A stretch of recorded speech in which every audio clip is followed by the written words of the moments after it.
రాజు అనే ఒక రైతు ప్రతి సంవత్సరం నాణ్యమైన గోధుమ పంటను పండించి అవార్డును గెలుపొందేవాడు. ఒకరోజు ఆయన దగ్గరకు ఒక రిపోర్టర్ వచ్చి ఇది ఎలా సాధ్యమైందని అడుగుతుంది. దానికి సమాధానంగా ఆయన ఇలా చెప్తాడు, నేను నాణ్యత గల గోధుమ విత్తనాలను చుట్టుపక్కలున్న రైతులందరికీ పంచుతాను అని.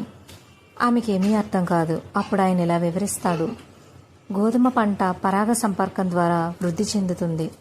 నా పంటకి చుట్టుపక్కల ఉన్న గోధుమ పంట నాణ్యమైనదైతే దాని నుండి వచ్చే పుప్పొడి నా గోధుమ పంట యొక్క నాణ్యతను పెంచుతుంది. ఒకవేళ అది నాసిరకమైనదైతే ఆ పుప్పొడి నా పంట యొక్క నాణ్యతను తగ్గిస్తుంది. అంటే నాకు నాణ్యత గల పంట కావాలి అనుకుంటే నా చుట్టుపక్కల ఉన్న రైతుల యొక్క పంట కూడా నాణ్యతగా ఉండేటట్లు నేను చూసుకోవాలి, వారికి సహాయం చేయాలి అని వివరిస్తాడు. ఫ్రెండ్స్, ఇది మన జీవితంలో కూడా ఆపాదించుకోవచ్చు. మన జీవితం ఇంకా సుఖమయం కావాలి, ఆనందభరితం కావాలి, సంతోషంతో నిండి ఉండాలి అని అంటే మనవారు, మన చుట్టూ ఉన్నవారు ఆనందంగా ఉండేలా మనం ప్రయత్నించాలి.